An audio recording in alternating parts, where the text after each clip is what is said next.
This championship is special to a lot of women. It's special to our staff. It's really a coming together of players from all over the Northeast and in some cases all over the world. It's a type of golf course where players are going to have a number of side hill lies, downhill lies, challenges on their second shots, approach shots to the greens, and the greens are challenging.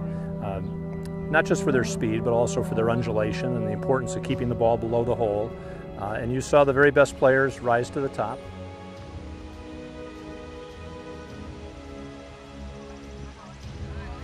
The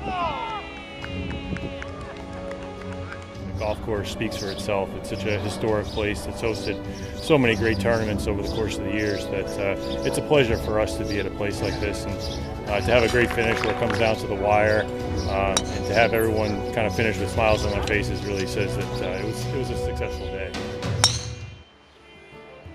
So the Connecticut Women's Open is unique in that we do welcome professionals and amateurs from outside the state, and it makes for a great event. We've had women who've been on the LPGA Tour and other women who are teaching professionals and still love to compete. And then we have some high school girls that play every year, and they're aspiring for college scholarships. It's not really intimidating at all because I'm usually one of the youngest and I play against a lot of older girls, and I even play against girls that are younger than me. She handled her own. She's pretty used to competition and competitive play, so there wasn't really pressure for her. She just wanted to go out and do the best that she possibly could. Very enthusiastic about everything that she's doing. There's never a dull moment. It's always a very happy, charming person.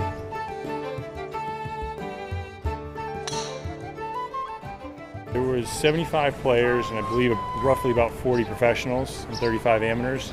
That's typically what the break is, about 50-50. And it's great to see the amateurs every year. There's always amateurs that are competing. Catherine played really well this year. There's always amateurs that are competing, and there's some of the best players in the state. Amateurs are professionals, so it's cool to see them play well as well. You couldn't have a more impressive champion than Jessica Carafiello. She's a focused, athletic player who you could see the determination in her face on the first tee today, and obviously just a very talented player. I know there were times where, like all players, she'd hit a few bad shots and always recover well from it. Never got discouraged, and truly a great champion in every way. I was a lot more solid and steady yesterday. Today I started off hot with a birdie again and just missed hit a few iron shots, but I made a couple up and downs when I needed to. So mentally I stayed in there. I wouldn't say I hit the best approach shots, and if you didn't pay attention and put your ball in the right spot, you're going to have a difficult two-putt, much less a chance at birdie. So you had to be smart with your approach shots where you're leaving them. We certainly didn't make it easy. The rough was really thick, and we certainly weren't expecting the scores to be as low as they were. The girls really played well.